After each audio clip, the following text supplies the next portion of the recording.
dia na história, com Carlos Bastos. Mr. Gorbachev, tear down this wall. I have a dream. Aqui, posto de comando do movimento das Forças Armadas. É fazer a conta. Houston, we have a problem. Yes, we can. And now for something completely different.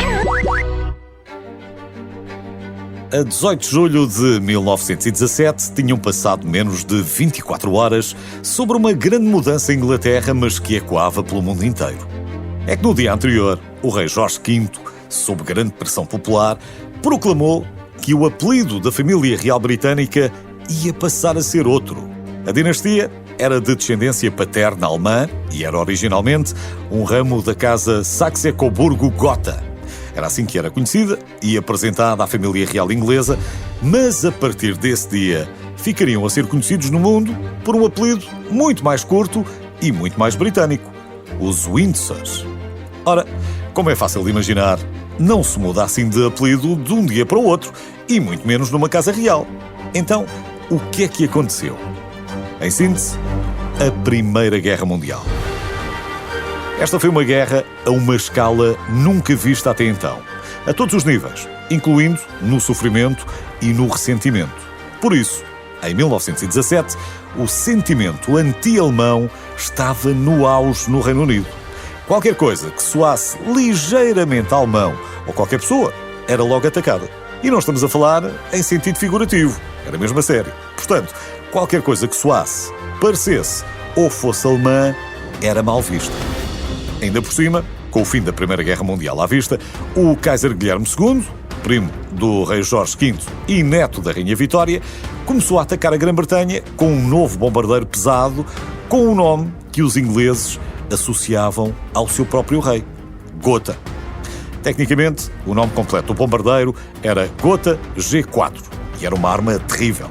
Mas quando 18 crianças foram mortas por uma bomba que caiu numa escola em Londres, houve uma onda de revolta ainda maior e desta vez contra a família real, que tinha o mesmo apelido.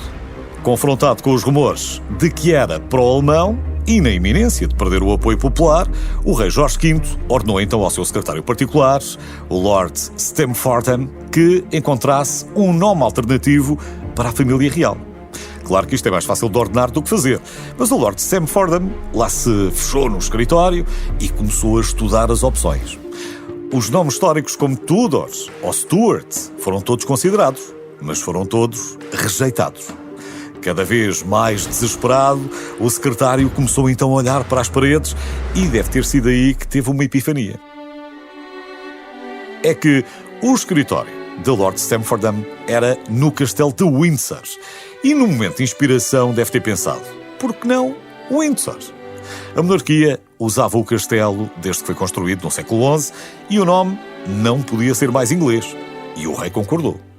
Jorge V emitiu então uma proclamação real que dizia que renunciava a todos os graus, dignidades, títulos e honras e que dali em diante a sua casa e família seriam denominadas e conhecidas como Casa e Família de Windsor.